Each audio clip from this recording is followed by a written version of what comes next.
चलिए दोस्तों, मैं ओमकार मौर्य क्लासेस पर आप सभी लोगों का स्वागत करता हूं। आज हम यूपी बोर्ड कक्षा 10वीं वर्ष 2024-25 के जो बच्चे हैं उनका भूगोल का जो फर्स्ट चैप्टर है संसाधन एवं विकास पार्ट 4 हम लेकर आए हैं। जैसा कि दोस्तों ये जो हमारा संसाधन एवं विकास नाम का जो चैप्टर जो हम चल रहा था, इसमें अब तक हमने संसाधन क्या है उसके बारे में जाना, उसके साथ साथ सतत विकास किसे कहते हैं, समावेशी विकास किसे कहते हैं एवं रियो डी जेनेरो के बारे में, इन सभी के बारे में हमने एक संक्षिप्त परिचय लिया। इन सभी के बारे में हमने कुछ ना कुछ चीज़ों को हमने पढ़ लिया। अब इसी के क्रम में आगे जो है हम भू संसाधन यानी भूमि के बारे में पढ़ेंगे, या भू संसाधन जिसे हम कहते हैं, संसाधन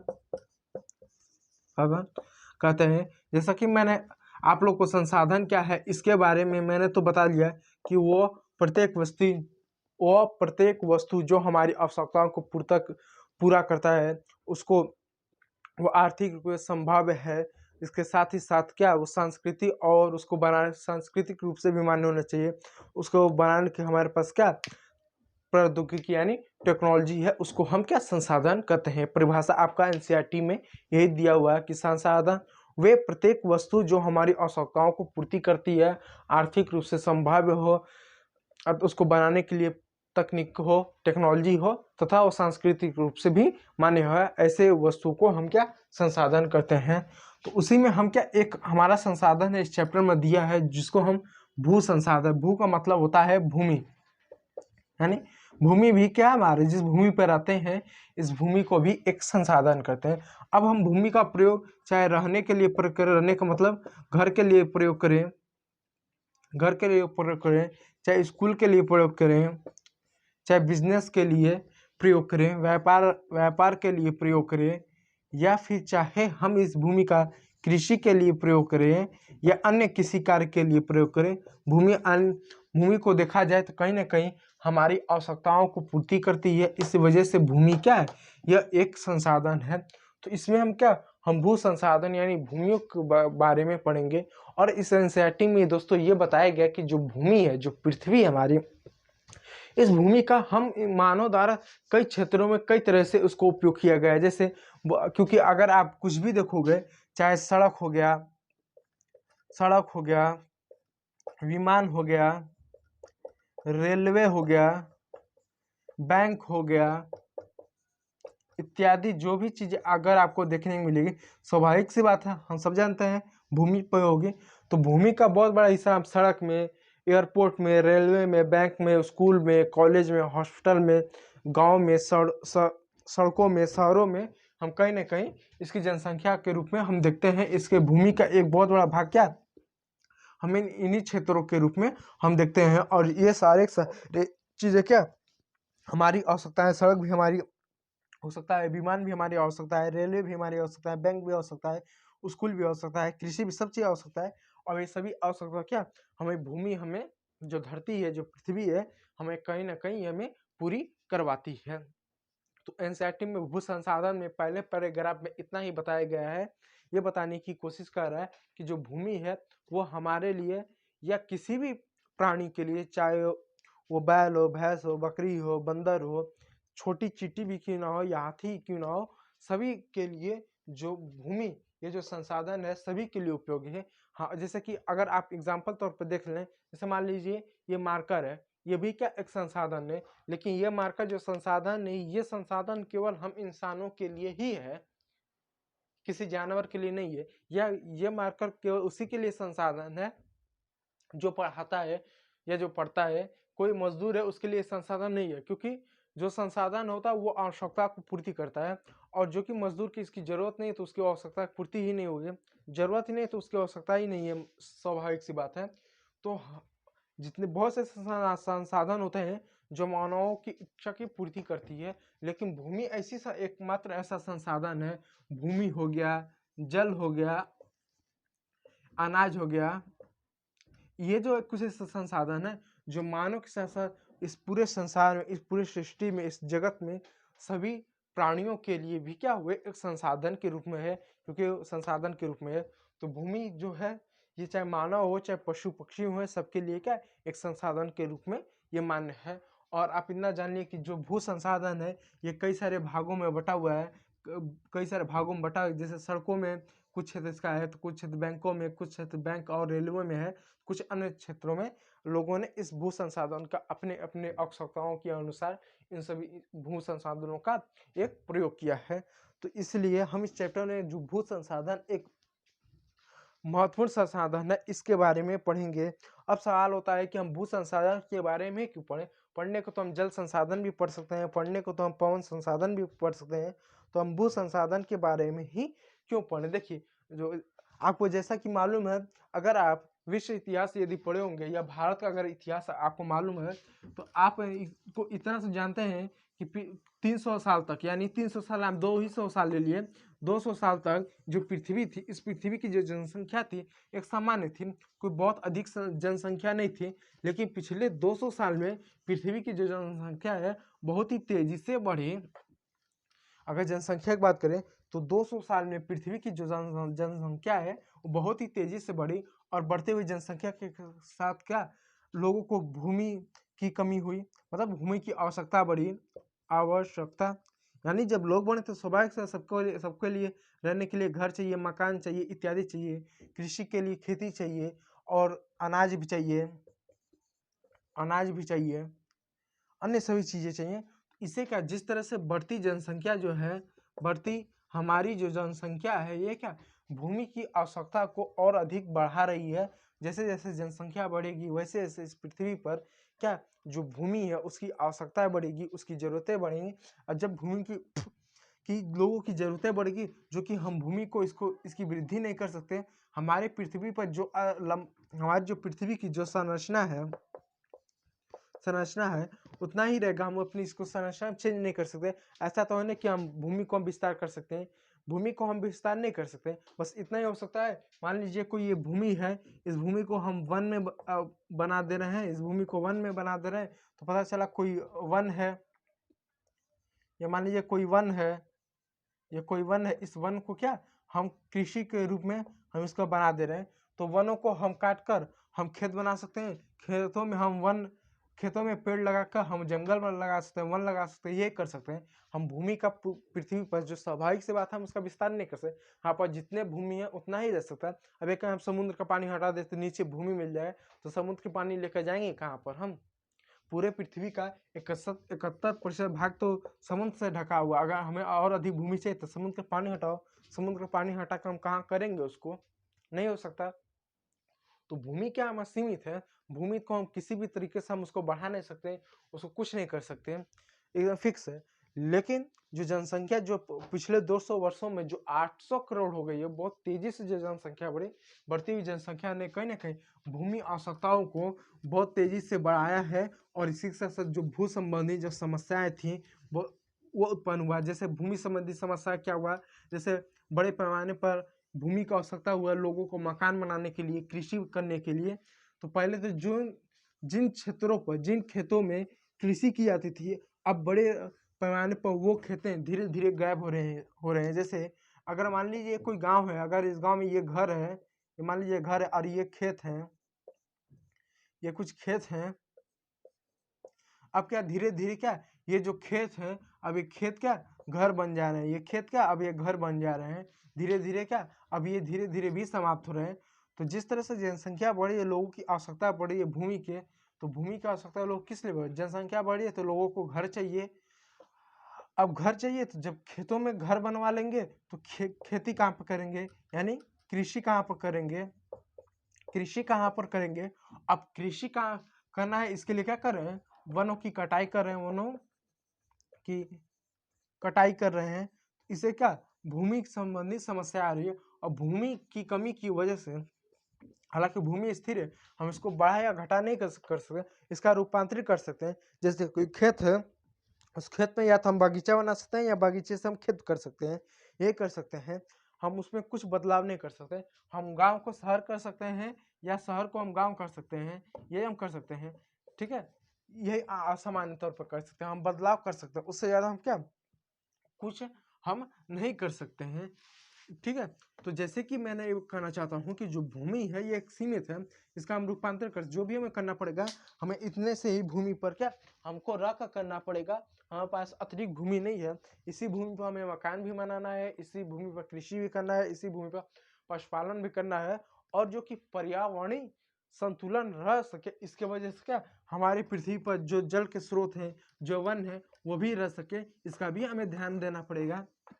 तो पिछले 200 वर्षों में जिस तरीके से पृथ्वी की जनसंख्या बढ़ी है, बढ़ती हुई जनसंख्या ने भूमि आवश्यकता को बढ़ाया है। मैं लिख दूं, भूमि आवश्यकता को बढ़ाया है। भूमि आवश्यकता को बढ़ाया है। किस लिए बढ़ाया है? कई सारे कारणों को बढ़ाया है। पहला, घर के लिए, घर या मकान के लिए। दूसरा, अगर आप देख सकते घर या मकान के लिए। दूसरा दे सकते हैं कृषि के लिए, तीसरा व्यापार या वाणिज्य के लिए इत्यादि के लिए क्या बड़े पैमाने पर भूमि की आवश्यकता क्या धीरे धीरे बढ़ने लगी। और जब भूमि की आवश्यकता, जनसंख्या बढ़ी तो भूमि की आवश्यकता बढ़ी। जब भूमि की आवश्यकता बढ़ी तो लोगों को घर मकान बनाने पड़े। तो लोगों को घर मकान बनाने के लिए उन्होंने क्या खेतों पर बनाया, कृषि के क्षेत्र में रहा। जब कृषि के क्षेत्रों पर इन्होंने क्या किया, जब मकान बनाया तो वाणिज्य और व्यापार की और अनाज की समस्या आने लगी। जब अनाज की समस्या आने लगी, व्यापार की समस्या, लोगों ने वनों की कटाई की। और जब वो लोगों ने वनों की कटाई की तो पर्यावरणीय असंतुलन पैदा हुआ, पर्यावरणीय समस्या आने लगी। जैसे तापमान अधिक होना, ग्लोबल वार्मिंग आपका हो गया, फिर उसका बाढ़ आ जाना, अकाल आ जाना, ओले बढ़ना, अचानक वर्षा होना इत्यादि, जिससे बहुत सारी प्राकृतिक आपदाएं या पर्यावरणीय समस्या आने लगी। और जब पर्यावरणीय समस्या आने लगी तब क्या होने लगी पूरे विश्व में, जैसे कि विश्व विश्व सम्मेलन होने लगा ताकि इन पर्यावरणीय समस्या को कैसे हम कम कर सके। और पर्यावरणीय समस्या तभी कम होगा जब क्या वनों की कटाई कम होगी। और वनों की कटाई कम तभी होगी जब बड़े पैमाने पर क्या कृषि के लिए भूमि होगा। और कृषि के लिए भूमि हो सके, इसके लिए क्या जो मकान हो, जो घर है, सीमित में बन सके। और घर मकान सीमित तभी होगा जब लोगों की जनसंख्या कम रहेगी, लोगों की आवश्यकता कम है। अब लोगों की आवश्यकता है तो लोगों को हम घर बनाने से नहीं रोक सकते हैं। जैसे अगर आप गांव में देखोगे तो सामान्यतः गांव में क्या है, बहुत ज़्यादा भूमि होती है, इसीलिए लोग क्या करते हैं, जो घर बनाते हैं वो कैसे घर बनाते हैं, वो फैलकर घर बनाते हैं। हालांकि कभी भी गांव में किसी भी व्यक्ति को जो घर बनाना चाहिए वो फैल कर कभी घर नहीं बनाना चाहिए, क्योंकि इससे क्या होता है, हमारा जो भू संसाधन होता है ना वो समाप्त होता है। जैसे मान लीजिए किसी व्यक्ति के पास 100 मीटर लंबा और 100 मीटर चौड़ा मान लो जमीन है, तो उस व्यक्ति को अगर उसके परिवार में 10 लोग हैं तो कभी भी उस 100 मीटर लंबा या चौड़ा जमीन में क्या इसमें क्या कभी भी घर नहीं बनाना चाहिए। इससे क्या भूमि संसाधन पूरी तरह समाप्त होगा।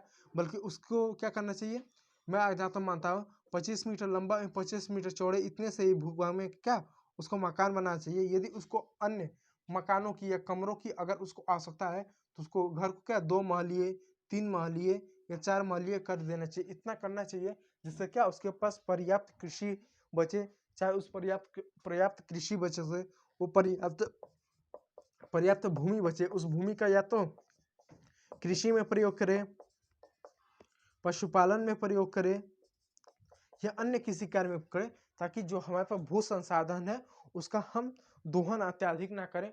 और आमतौर पर अगर आप गांव में जाओ तो गांव में होता क्या है, बड़े पैमाने पर लोगों के पास खेत होती है या छोटे खेत भी होते हैं, तो लोग बहुत ज़्यादा फैल के बनाते हैं, वो ऊंचाई पर नहीं जाते हैं। जबकि वहीं पर अगर आप शहर में चल जाओ तो शहरों में जो कि जमीन जो होती है, जो भूमि होती है, उसकी सीमा लिमिट होती है, ज़्यादा नहीं होती है। इसीलिए लोग क्या जमीनी स्तर पर ना फैलते हुए वो ऊंचाई पर जाते हैं और 2 महलिए 8 महलिए 20 महलिए आप 50 महलिए का क्या आपको घर देखने को मिलता है। तो जैसे जैसे शहरीकरण होता है, धीरे धीरे गांव कस्बों में और कस्बों शहर में बदलते जाते हैं, तो लोग 1 महलिए से 2 महलिए 2 महलिए से 3 महलिए 3 महलिए से क्या 4 महलिए का घर बनाने लगते हैं। और कहीं ना कहीं अगर आप 2 महलिए 3 महलिए घर बनाने से इससे 2 तरह के आमतौर पे फायदे होते हैं। पहला, एक तो भूमि का है, ये बर्बाद कम होता है, बर्बाद कम होता है, और भूमि का जो बर्बाद होगा ये आपके ही योग्य आएगा। दूसरा, यदि आप जो है ऊंचाई पे यदि घर बनाने से उसका क्या ऐसा माना जाता है कि उसकी लागत क्या कम आती है, इस बात को भी विशेष रूप से बल दिया जाता है। तो कहीं ना कहीं जो भूमि आवश्यकता है, जिस जैसे जैसे जनसंख्या बढ़ रही है वैसे वैसे भूमि की आवश्यकता बढ़ रही है।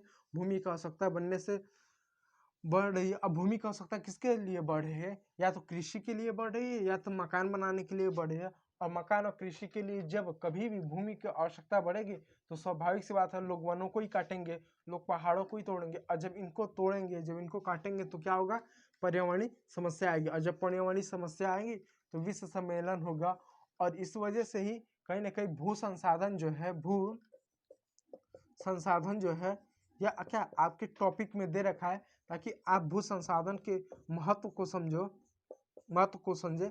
और यदि आपके पास भूमि संसाधन है, भू संसाधन एक अच्छी खासी खेत है, तो उसका अपव्यय ना करो, उसको क्या आप बेकार ना करो। इन सभी चीजों मकान आगे यदि आपकी मकान को जरूरत है तो आप ज्यादा जमीन पर फैलने की वजह आप ऊपर ऊंचाई की ओर फैलो, जिससे क्या आपका बहुत ज्यादा क्या भूमि बर्बाद ना करो। आमतौर पर गांव में बहुत ऐसे लोग होते हैं जो आर्थिक रूप से मजबूत होते हैं, वो अपने घर को ऊंचाई पर 2 माले 3 माले 4 माले भी करवा सकते हैं। लेकिन जमीन उनके पास ज्यादा होने की वजह से वो ऊपर बढ़ने की वजह कि 2 माले 3 माले घर बनाने की वजह वो क्या करते हैं, वो जमीन पर ही खूब फैलते हैं, जिससे क्या उनका पूरा पूरा जो भू संसाधन होता है, जो खेती युक्त भूमि होते हैं, जो कृषि युक्त जो आपकी भूमि होती है क्या वो बर्बाद हो जाता है।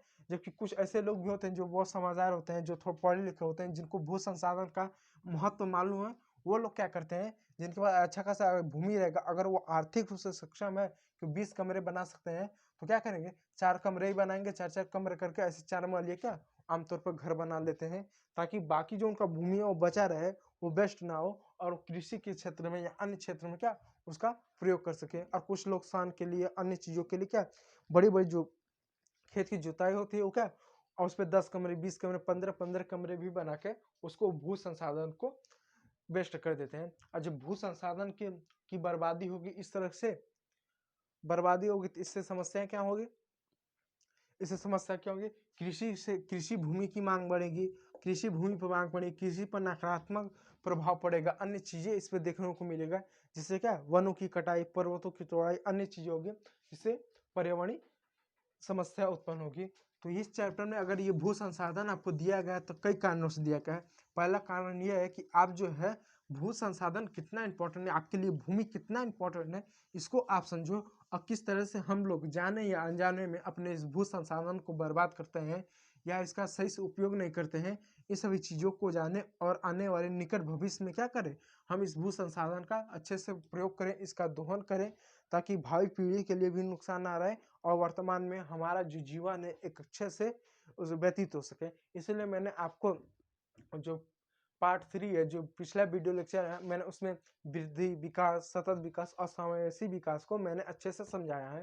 क्योंकि मैंने बताया था ना कि वृद्धि तब तक वृद्धि रहेगी, वृद्धि तब तक विकास नहीं होगा जब तक वृद्धि से आप सकारात्मक परिणाम न लें। आप भले महीने का आप 10 लाख कमा लो, जब तक आप इस 10 लाख का आप यदि आप सकारात्मक परिणाम ना कर लो, तब तक का क्या आपका वृद्धि नहीं हुआ, आपका केवल केवल क्या, तो इसको क्या हम क्या वृद्धि नहीं मान, ये इसको केवल वृद्धि ही मानेंगे, ना कि विकास। क्योंकि आप महीने का 10 लाख भी कमा लो, जब तक इस 10 लाख का अगर आप सकारात्मक प्रयोग ना कर सको, सकारात्मक परिणाम ना ला सको, तब तक क्या केवल ये वृद्धि है, ना कि केवल विकास। आप महीना का 1 लाख कमाते थे और 10 लाख कमा रहे हो, अगर इसका सकारात्मक प्रयोग ना कर सके, सकारात्मक परिणाम ना दे सके, तो केवल वृद्धि है, विकास नहीं। लेकिन अगर आप 1 लाख कमाते थे, अगर वही अगर आप 1.5 लाख कमा रहे हो, अगर ये आपको क्या सकारात्मक परिणाम दे पा रही है, सकारात्मक परिणाम ले पा रहे हैं, तो ये क्या ये आपका विकास है,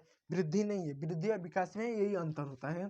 ठीक है, तो कुल मिला जुला कर मैं यही कहना चाहता हूँ कि जो भू संसाधन है ये आपके लिए कितना इंपॉर्टेंट है आप जान सकते हो।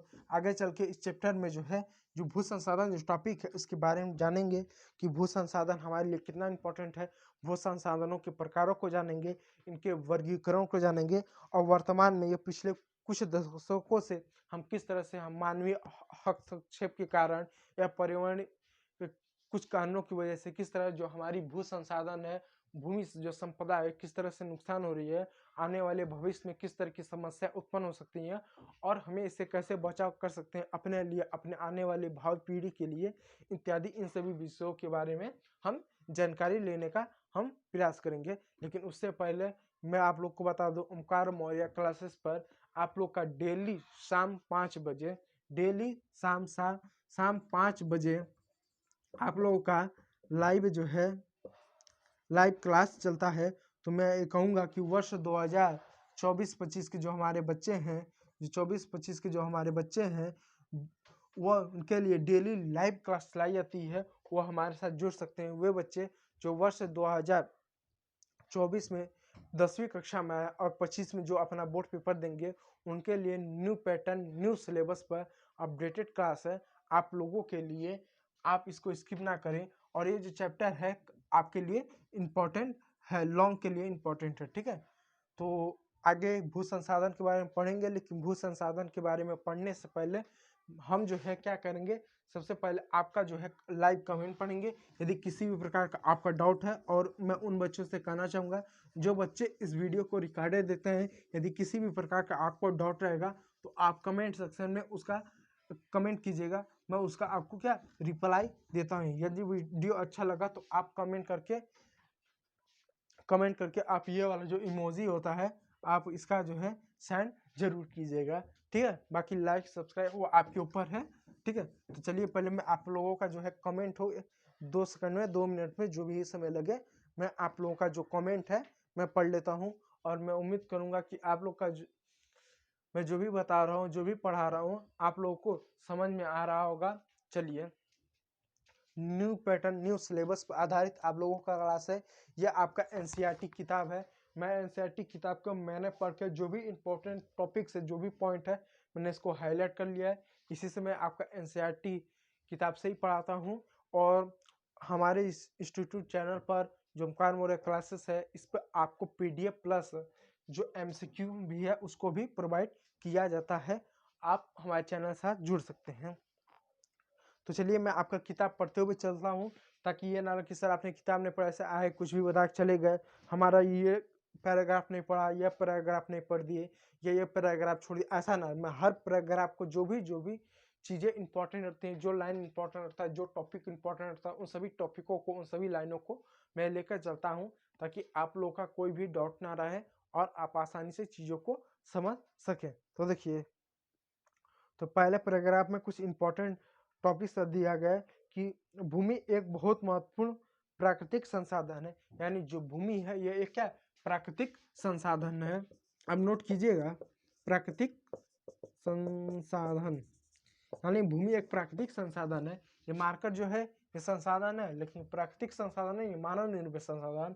ये बोर्ड है, ये संसाधन है, लेकिन क्या है, ये मानव निर्मित संसाधन है। और जो भूमि है यह एक प्राकृतिक संसाधन है, अर्थात हम भूमि का विस्तार नहीं कर सकते, हम भूमि का क्या बना नहीं सकते।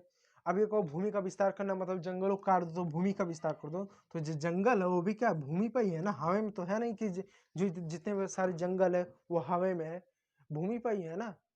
तो हम उसका विस्तार नहीं कर सकते। समुद्र क्या, समुद्र का पानी हटा तो वो भूमि है, तो समुद्र का पानी हटाओगे कहाँ पर, आप ले जाओगे कहाँ पर, नहीं कर सकते। तो हमारे लिए क्या भूमि एक सीमित और प्राकृतिक संसाधन है। ये इस पैराग्राफ में बताने की कोशिश कर रहा है।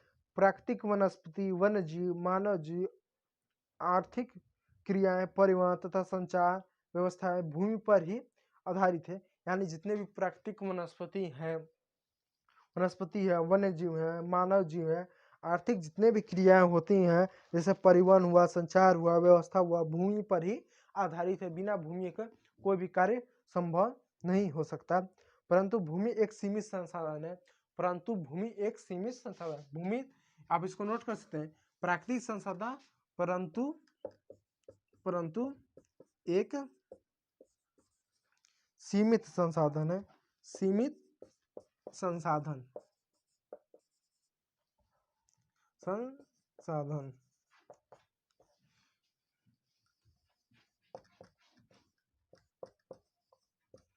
लिख सकते हैं।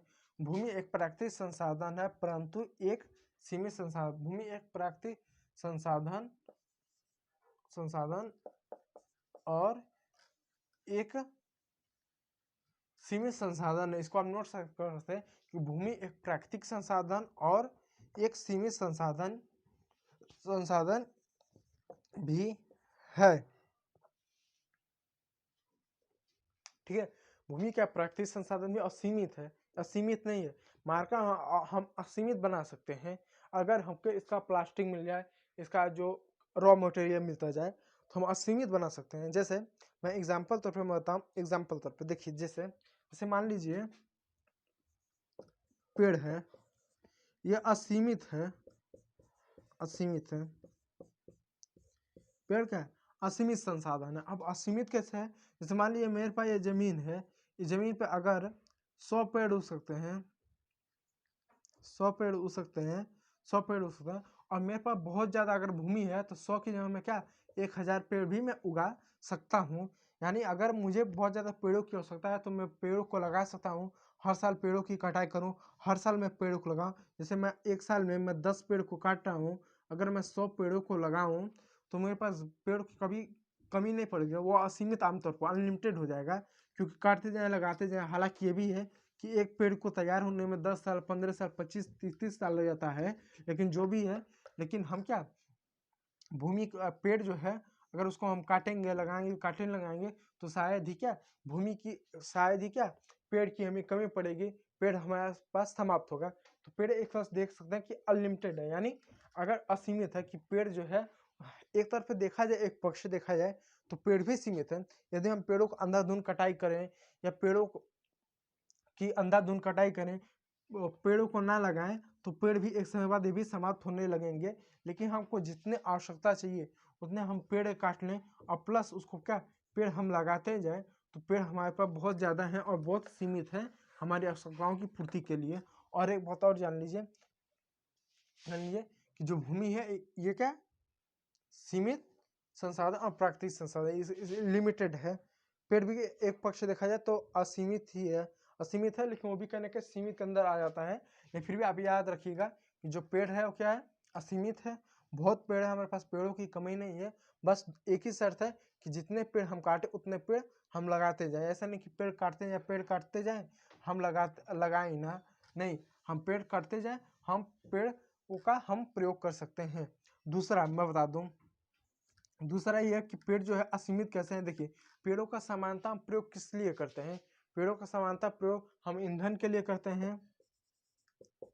तो हमारे पास दूसरा विकल्प है, लकड़ी की दूसरा विकल्प है, हम इसका फर्नीचर के लिए उपयोग करते हैं। हमारे पास दूसरा विकल्प है, प्लास्टिक अन्य चीजों का हमारे पास क्या विकल्प है। तो लकड़ी के जो है जो पेड़ है उसका जिस भी काम के लिए उपयोग अगर हम करते हैं, चाहे ईंधन के लिए, चाहे फर्नीचर के लिए, चाहे अन्य कार्य के लिए, हमको दूसरा विकल्प मिल जाएगा। लेकिन भूमि का प्रयोग जिस भी कार्य के लिए करते हैं, चाहे कृषि के लिए करते हैं, चाहे घर के लिए रहने के लिए करते हैं, चाहे अन्य किसी भी कार्य करने के लिए रहते हैं, हम भूमि को छोड़कर हमारे पास कोई दूसरा विकल्प नहीं है। अगर हमको खेती करना तो हमको भूमि पे ही करना पड़ेगा, भूमि पे ही करना। नहीं भूमि मिलेगा तो हम खेती नहीं कर सकते, जमीन तो चाहिए ही चाहिए। बिना जमीन के हम खेती नहीं कर सकते, बिना जमीन के पशुपालन नहीं हो सकता, बिना जमीन के भवन निर्माण नहीं हो सकता। लेकिन यदि हमारी समझ, लेकिन पेड़ की क्या अगर हमको ईंधन के रूप में उपयोग करना है तो हम पेड़ को ना काटें, पेड़ की जगह हम क्या सौर ऊर्जा से हम बिजली उत्पादन करें, उसका भी हीटर के रूप में हम क्या खाने बनाने में ईंधन के रूप में हम उपयोग कर सकते हैं। अगर हम हमारी आवश्यकता पेड़ फर्नीचर के रूप में है तो हम प्लास्टिक की चीज़ों का भी हम उपयोग कर सकते हैं। यानी अगर पेड़ जो हमारी आवश्यकता है जिस चीज़ों से पूरी करती है, पेड़ हमारा जो है ईंधन की आवश्यकता पूरी करता है, ईंधन की आवश्यकता को पूरा करता है, फर्नीचर की आवश्यकता पूरा करता है, तो इसके लिए हमें कोई दूसरा विकल्प मिलता है कि हम अन्य ईंधनों का हम प्रयोग करें, अन्य ईंधनों का प्रयोग करें, हम क्या प्लास्टिक की चीज़ों का प्रयोग करें। इससे क्या पेड़ को हम असीमित थोड़ा सा कर सकते हैं एक समय के लिए, लेकिन भूमि क्या एक सीमित है, हम इसके सिवा किसी दूसरे चीज़ों का क्या हम प्रयोग नहीं कर सकते हैं, ये फिक्स है। तो मैं उम्मीद कर रहा हूँ कि आप लोगों को समझ में आ रहा होगा। चलिए आगे देखिए, भारत में भूमि पर विभिन्न प्रकार की भू आकृतियां हैं। अब भारत की भू आकृतियाँ देख लिए। भारत की जैसे मैंने जनसंख्या के बारे में मैंने अभी आप लोग को बताया ना, आप इसको स्क्रीनशॉट पर ले लीजिए अगर आप लेना चाहें। और मैं आपका कमेंट पढ़ लूँ, देखो नहीं कोई कमेंट नहीं है, चलिए। तो मैं आपको एक बात ये करना चाहता हूँ, देखिए जैसे मैंने बताया कि जनसंख्या है जैसे जैसे बढ़ेगा वैसे वैसे भूमि की आवश्यकता बढ़ेगी। तो भारत की अगर जनसंख्या की बात करें तो वर्ष 2011 की जनगणना के अनुसार भारत की जो आबादी है वो 120-121 करोड़ है, ठीक है, करोड़ है। अगर वर्ष 2011 की जनगणना की बात करें तो भारत की आबादी 120 करोड़ के पास है, करोड़ के लगभग है, 120 करोड़ के पास है। ये 2011 की जनगणना को मैं बता रहा हूँ, ठीक है, अभी 2021 में जनगणना हुआ नहीं, होना था, ठीक है। तो जैसे मैंने बात कि जैसे जैसे जनसंख्या बढ़ेगी वैसे इसका भूमि की समस्या, भूमि की आवश्यकता बढ़ेगी। तो भारत की इतनी ज़्यादा अगर 120 करोड़ जनसंख्या है, करोड़ जनसंख्या है, तो भारत में भी क्या भूमि की समस्या है, भूमि की आवश्यकता है। तो ये आवश्यकता है, भारत में भी क्या भूमि की आवश्यकता है, भूमि की जरूरत है और पर्यावरणीय समस्या है। लेकिन आप जब भारत के भौतिक आकृति को देखोगे तो आपको पता चलेगा कितनी विशाल जनसंख्या के बाद भी भारत में क्या भूमि की सर्वाधिक कमी है, भूमि की क्या सर्वाधिक कमी है, भूमि की सर्वाधिक कमी है। तो इसके साथ साथ आपको पर्यावरणीय समस्या भी आने वाले भविष्य में बड़े पैमाने पर देखने को मिल सकती है। और हम क्या उपाय कर सकते हैं जिससे क्या भारत में भूमि की समस्या ना हो, कमी ना हो, हम अपनी आवश्यकताओं को क्या पूरा कर सकते हैं। तो इसके लिए आवश्यक है कि आप क्या भारत की जो संरचना है, भारत की जो संरचना है, आप भारतीय संरचना को समझे। इसके लिए मैं क्या कर रहा हूँ, यहाँ पर जो है एक छोटा सा क्या है मैप बना दूँ। मैं एक छोटा सा जो है मैप में बना दूँ। अब मैप पर बहुत ज़्यादा मत जाइएगा, आप एग्जाम्पल तौर पर समझने का है क्या। आप जरा रुक जाइए, मैं देखूँ, आप जो है एक सेकंड रुक जाइए। मैं इसका जो है जब मैप है जरा एक अच्छे से एक जो है मैप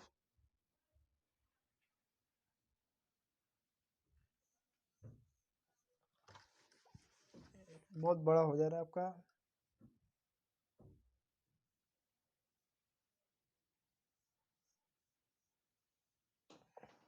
एक सेकंड रुक जाइएगा।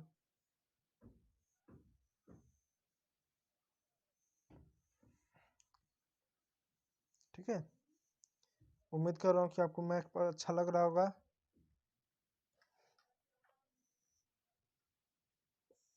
मान लीजिए कुछ इस तरह का सपोज कर लिए साउथ इंडिया कब बन जाए उतना आप सीरियस लेगिए, ठीक है। आप ऐसा समझ लिए, मान लीजिए अपना ये भारत है, ठीक है। अब ये है अपना भारत है, अगर भू आकृति की अगर हम भारत की जनसंख्या जितनी है और उसके आधार पर अगर हम भारत की अगर भू आकृति को समझे तो भारत में क्या है, यहाँ का अगर आप क्षेत्र देखें, मैं मार्कर का जो कलर चेंज कर लूँ, मार्कर का जो मैं कलर आप चेंज कर लूँ, ठीक है, ठीक है। अब देखिए मान लीजिए हमारा भारत है, तो भारत अगर हमारा ये जो है तो भू आकृति जो बात करें तो भारत के उत्तर वाले ये क्षेत्र की बात करें, ये वाला जो क्षेत्र, ये वाला जो क्षेत्र, ये वाला जो क्षेत्र है, ये वाला जो क्षेत्र, ये कौन सा क्षेत्र है, ये वो क्षेत्र है जहाँ पर क्या आपको बड़े पैमाने पर क्या पर्वत देखेंगे। इस क्षेत्र की अगर बात करें, इस क्षेत्र की बात करें,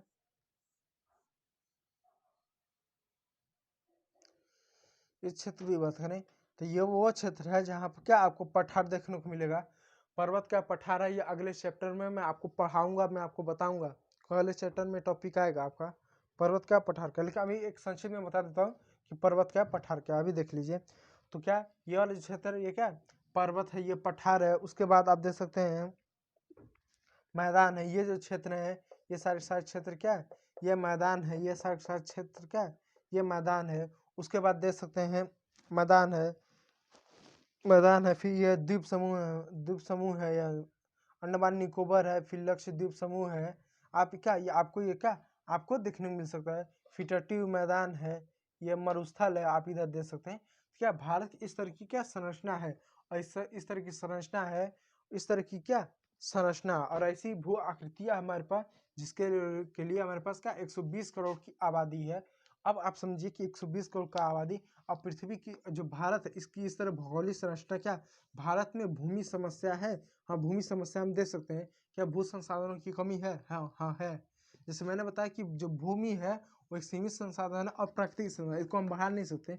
जैसे जैसे जनसंख्या बढ़ेगा इस पूरे क्षेत्रों में क्या, इन पूरे क्षेत्रों में क्या, इन जनसंख्या का दबाव पड़ेगा। विशेषकर जो हमारे ये मैदानी जो इलाका है, ये मैदानी जो इलाका है, इस मैदानी इलाके पर बड़े पैमाने पर, इस मैदानी इलाका पर क्या होगा, बड़े पैमाने पर कृषि का दबाव पड़ेगा, कृषि का दबाव। क्योंकि भारत में जो ये वाला जो क्षेत्र है, ये वाला जो क्षेत्र है, ये वाला जो क्षेत्र है, ये वाला जो क्षेत्र है, ये वाला जो क्षेत्र है, ये जो हमारा उत्तर भारत का ये वाला जो क्षेत्र है, यहाँ पर बड़े पैमाने पर कृषि का किया जाता है। कृषि तो पठारी क्षेत्रों में भी किया जाता है, लेकिन सर्वाधिक जनसंख्या यहाँ पर है, सर्वाधिक जनसंख्या उत्तर भारत में, उत्तर भारत में।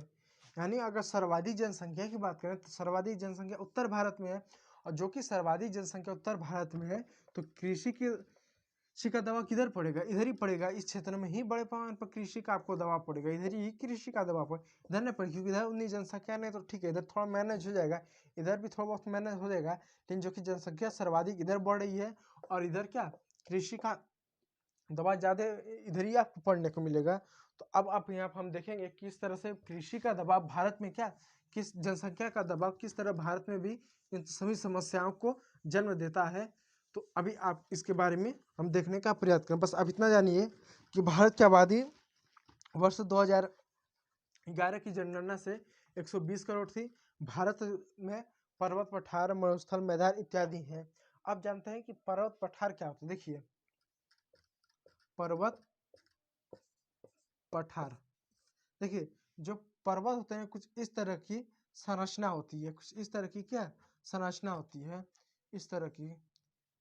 यानी जो उसका आधार होगा वो शंकु नुमा होगा, शंकु का आकार का होगा, क्या होगा वो शंकु का आकार। जो बर्थडे बॉय का जो टोपी होता है ना, कुछ इस तरह का त्रिभुजा होगा, इस तरह से होगा। जबकि जो पठार होगा कुछ इस तरीके की संरचना होगी। उसका जो सतह होगा, जो उसका शीर्ष होगा वो क्या समतल होगा, समतल होगा।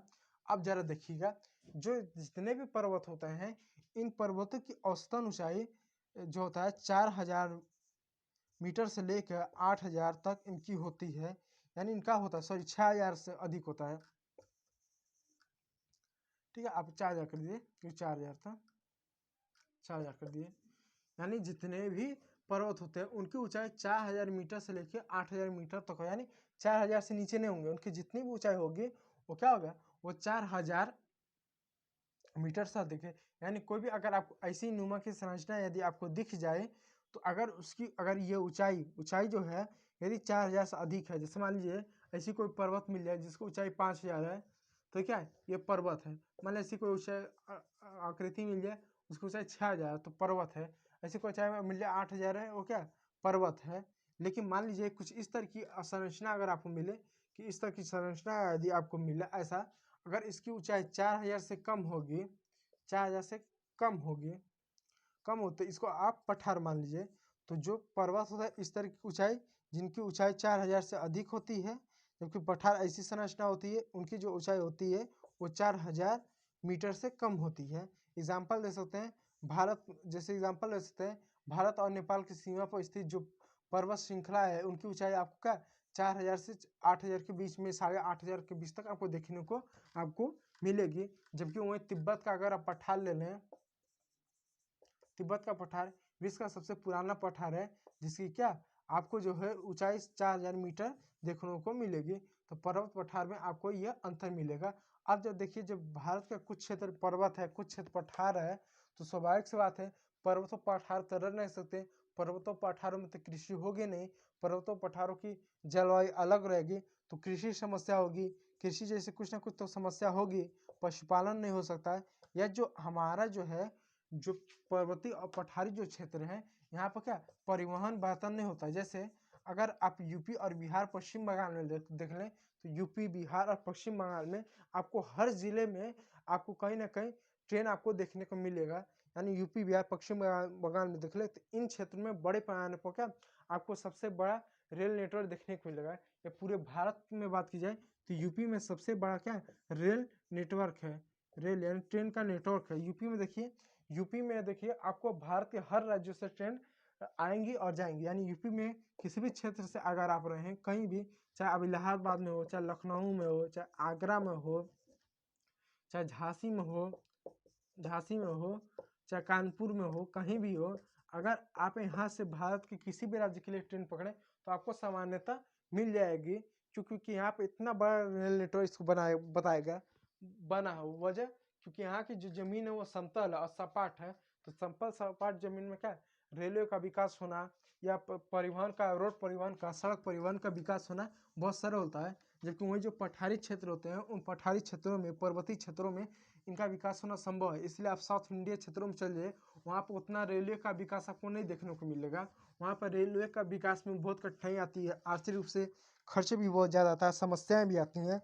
जबकि उसकी तुलना में उत्तर भारत में क्या आपको उतना देखने को नहीं मिलता है। वजह कि इनकी समतल क्या संरचना, तो इस तरह की भी चीज़ों के आपको देखने को मिलती है। अब आगे आगे चल के हम चीज़ों को देखें।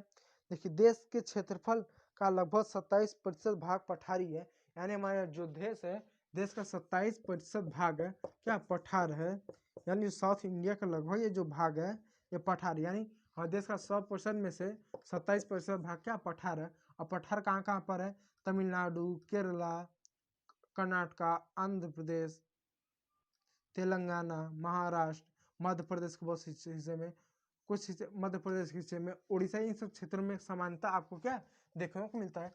तो भारत में 27% क्षेत्र में क्या पठार है।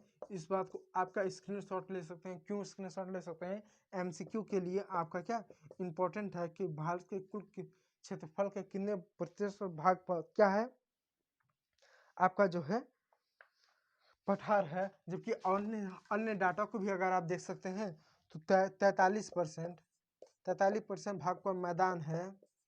देखिए इस मैदानों में हम रेगिस्तान को भी गिनते हैं, रेगिस्तान भी मैदान में ही आता है, आप इस बात को विशेष रूप से ध्यान दीजिएगा। जबकि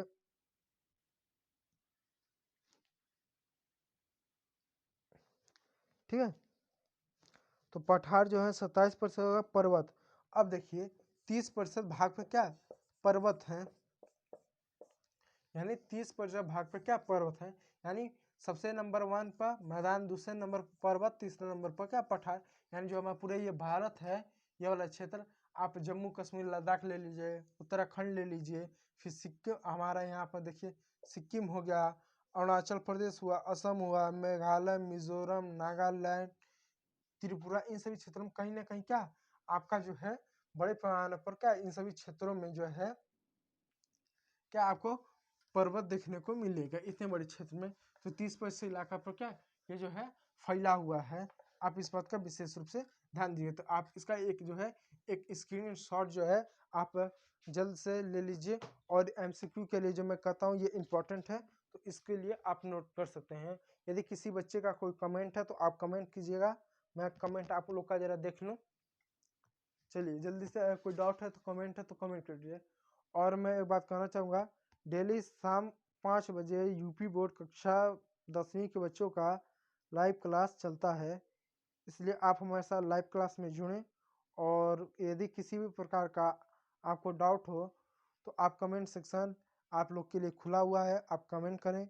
जो बच्चे लाइव देख रहे हैं तो लाइव में ही जो लाइव क्लास है, इस लाइव क्लास में अपने डाउट को पूछें। यदि कोई बच्चा रिकॉर्डेड क्लास देख रहा है तो मैं उससे कहूँगा रिकॉर्डेड क्लास में भी यदि किसी भी प्रकार का डाउट होता है तो कमेंट करें, मैं डाउट पढ़ता हूँ, और जो है अगले वीडियो में मैं क्या उस बच्चे का जो डाउट है उस डाउट को मैं क्या पूरी तरह से मैं क्लियर करता हूँ। तो मैं उम्मीद कर रहा हूँ आपको चीज़ें समझ में आ रही होंगी। यदि चीज़ें समझ में आ रही है तो एक लाइक, एक सब्सक्राइब। चलिए अब आगे बढ़ते हैं। चलिए अब आगे देखिए, चलिए अब जानते हैं भू उपयोग के बारे में। तो भूमि का कहाँ कहाँ पर उपयोग किया जाता है, मैं लिख दूं भू उपयोग। उम्मीद कर रहा हूँ कि मेरी राइटिंग आप लोगों को समझ में आ रही होगी, आपको समझने में प्रॉब्लम नहीं हो रहा होगा। देखिए, भू संसाधनों का उपयोग निम्नलिखित उद्देश्यों से किया जाता है। पहला, वन के लिए। भारत ही नहीं पूरे विश्व में वन के लिए इसका उपयोग किया जाता है। दूसरा, कृषि के लिए अनुबंध भूमि, यानी कृषि के लिए अनुबंध भूमि। अब अनुबंध का मतलब यानी कृषि के लिए जो भूमि जो निर्धारित है, कितने भी क्षेत्र में क्या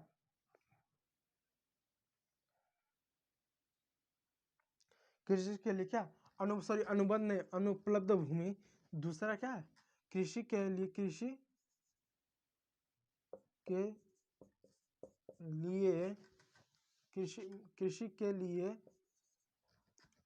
कृषि के लिए अनुपलब्ध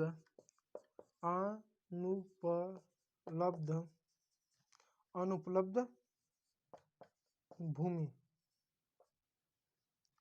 यानी पहला तो कृषि कहाँ, देखिए भूमि भू उपयोग कहाँ कहाँ किया जाता है, पहला तो वन में किया जाता है। दूसरा, कृषि के लिए अनुपलब्ध, यानी जो उपस्थित नहीं है वो भूमि। अब जानते हैं कृषि के लिए भूमि कहाँ कहाँ उपलब्ध नहीं है। देखिए, पहला बंजर तथा कृषि योग्य भूमि, यानी हमारे भारत में बहुत ऐसे भूमि हैं जो क्या बंजर है या कृषि योग्य नहीं है, कृषि योग्य नहीं है, कृषि योग्य नहीं, या तो वो बंजर है या पशुपालन या अन्य चीजें होता है, या कृषि योग्य है ही नहीं वो भूमि। फिर दूसरा अगर बात करें तो गैर कृषि प्रयोजन में लगाई गई भूमि, जैसे इमारतें, सड़कें, उद्योग। दूसरा, गैर कृषि योग्य के उद्देश्य से लगाए गए क्या भूमि, जैसे कि सड़क हो गया। अब जब सड़क है तो खेती तो होगा नहीं, उद्योग हो गया, मकान हो गया। तो हमारे देश का क्या भूमि का कहाँ उपयोग होता है, पहला तो वन में। दूसरा क्या, कृषि के लिए अनुपलब्ध भूमि, क्या बंजर भूमि, बंजर या कृषि योग्य भूमि हो गया। दूसरा क्या होगा, सड़क में, उद्योग में, मकान में, इन सभी क्षेत्रों में क्या भूमि का जो मकान का क्या जो प्रयोग हो रहा है। अब तीसरा देखिए, तीसरा कहाँ पर प्रयोग होता है, आप इसको स्क्रीनशॉट ले लीजिए। प्रति भूमि के अतिरिक्त अन्य कृषि अयोग्य भूमि, आप इसका क्या एक स्क्रीनशॉट ले लीजिए, ठीक है। एक सेकंड आप लोग करिए, आप लोग को शायद दिख नहीं रहा, ठीक है। आप क्या इसका एक स्क्रीनशॉट आप ले लीजिए, ठीक है। चलिए मैं इसको इरेज कर दूं, चलिए।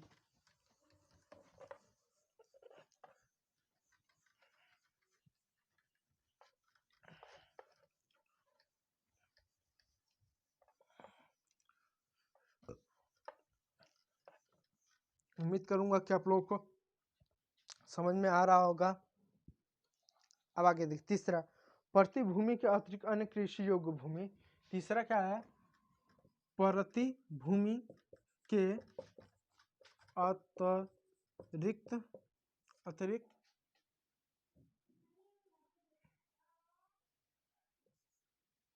अतिरिक्त प्रति भूमि के अतिरिक्त अन्य कृषि योग्य भूमि, अन्य कृषि योग्य भूमि।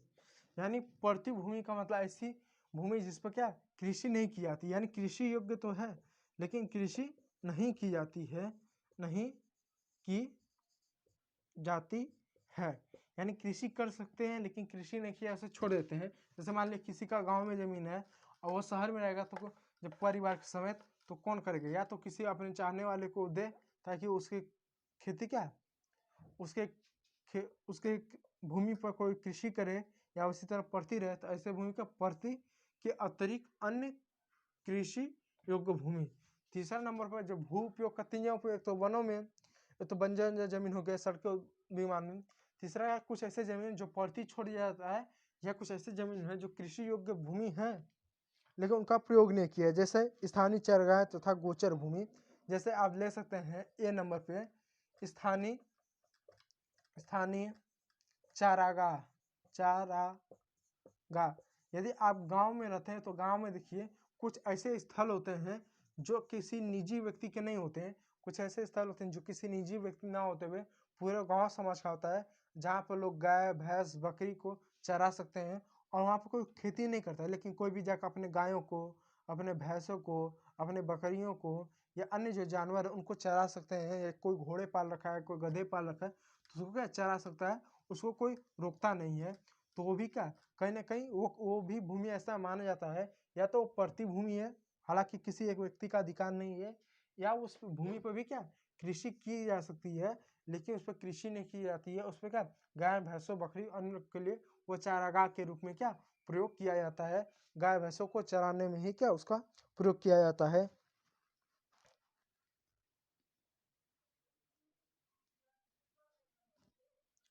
और फिर दूसरा आप बी लिख दीजिए।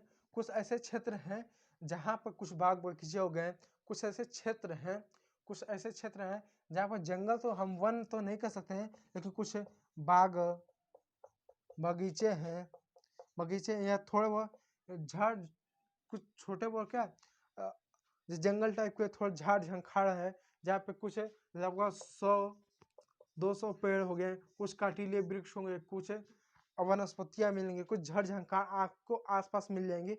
वो भी का किसी एक व्यक्ति का ना होते हुए गांव समाज का उस पर अधिकार होता है, उस पर कोई खेती नहीं कर सकता, ऐसा माना जाता है उस पर भी खेती किया जा सकता है। या जो भी हो कहीं ना कहीं वो भी भूमि का एक भाग क्या ऐसे आपको देखेंगे, ना तो आप मकान मिलेगा ना तो कोई खेती करेगा, लेकिन कुछ 2-4 जंगली पेड़ हो गए, जैसे बैर हुआ, खजूर हुआ, इस तरह के आपको पेड़ देखने मिले। कुछ जंगली वनस्पति आपको मिलेंगे जो आपको मिलेगा, और उस पर क्या किसी एक व्यक्ति का क्या निरंतर आपको देखने को नहीं मिलेगा, वो भी क्या भूमि उपयोग में ही उसको क्या शामिल किया जाता है। इस बात को का भी आप विशेष रूप से आप ध्यान दीजिए। तो 3 हो गया। आप चौथा लिख दिए प्रतिभूमि। अब प्रतिभूमि ऐसी भूमि जिसपे हम खेती कर सकते हैं, लेकिन क्या यह ध्यान कि प्रतिभूमि के अतिरिक्त कृषि योग्य भूमि, यानी जो प्रतिभूमि ने जो प्रतिभूमि के अतिरिक्त कृषि योग्य भूमि था, यानी ऐसी भूमि जो प्रति नहीं है लेकिन हम उसको कृषि कर सकते हैं, लेकिन हम कृषि नहीं करते हैं, वन्य क्षेत्रों में उसका उपयोग है। जैसे चारागाह के रूप में उपयोग है, लोग गाय भैंसों को चराते हैं। कुछ अपने आसपास में छोटे मोटे कुछ जंगल झंखाड़ आपको देखने को मिलेगा, जहाँ पर कुछ जंगली पेड़ हो गए, कुछ वनस्पति आपको देखने को मिलती है। उस ऐसे क्षेत्रों पर किसी एक व्यक्ति का क्या उस पर स्वामित्व नहीं होता, मालिकाना हक नहीं होता, गांव समाज का होता है, तो उसको हम प्रतिभूमि में नहीं डालेंगे। तो क्या अन्य कृषि वो भी क्या भूमि का एक भाग क्या छेप कर रखा है, अपने अधिकार में, अपने नियंत्रण में उसने भी रखा है। चारागाह के रूप में रखा है, तालाबों के रूप में रखा है। जैसे चारागाह हुआ, सरकारी तालाब हो गया, सरकारी यानी सार्वजनिक तालाब हुआ जिसका गांव के सभी लोग प्रयोग कर सकते हैं। घाट हो गया, तो तालाब हुआ, घाट हुआ, चारागाह हुआ, और छोटे पर कुछ जंगल या झाड़ झंखाड़ हो गए। यह क्या किसी एक व्यक्ति का नहीं होता है, पूरे गांव समाज का होता है।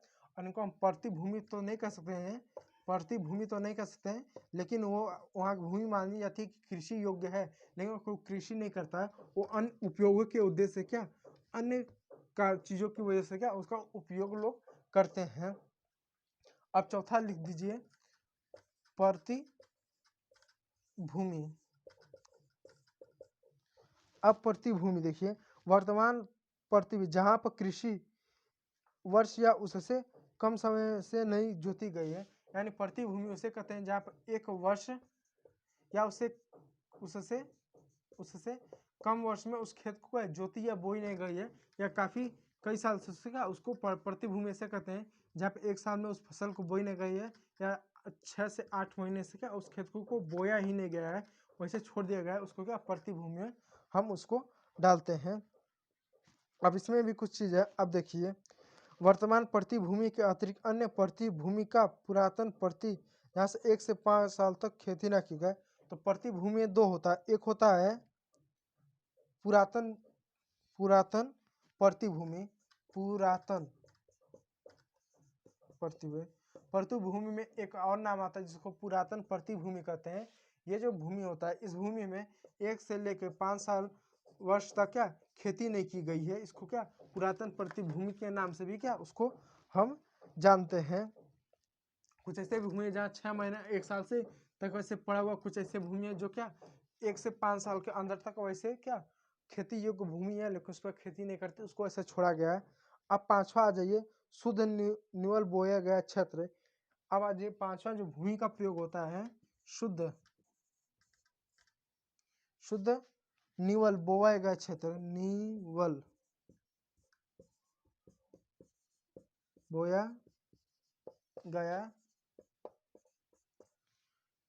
क्षेत्र। अब देखिए ये क्या होता है, एक कृषि वर्ष में एक बार से अधिक बोए गए क्षेत्र को, यानी किसी एक वर्ष में एक से अधिक फसल बोया गया, यानी एक वर्ष में एक से अधिक उस भूमि का प्रयोग किया गया हो। जैसे मान लीजिए ये एक भूमि है, एक साल में इसमें गेहूं भी बोया गया हो और चावल भी बोया गया हो, ठीक है। गेहूं चावल बोया तो स्वाभाविक सा है कि गेहूं चावल बोया गया तो एक साल में 2 फसल बोया गया है, तो ये क्या, इसको शुद्ध और निवल बोया गया क्षेत्र के अंतर्गत इसको क्या शामिल किया जाता है। तो भारत में जितने भी भूमि है इन 5 जगहों पर ही इसका क्या ये बटा हुआ, वनों में बटा हुआ है, फिर अन्य कृषि कार्य में बटा हुआ, गैर कृषि में बटा, जैसे भवन हो गए, मकान हो गए, सड़कें हो गए, उद्योग में हो गए। तीसरा बटा जैसे चारागाह हुआ, तालाब हुआ, स्नाना घाट हुआ, या घाट हो गया कुछ, इसमें बटा हुआ।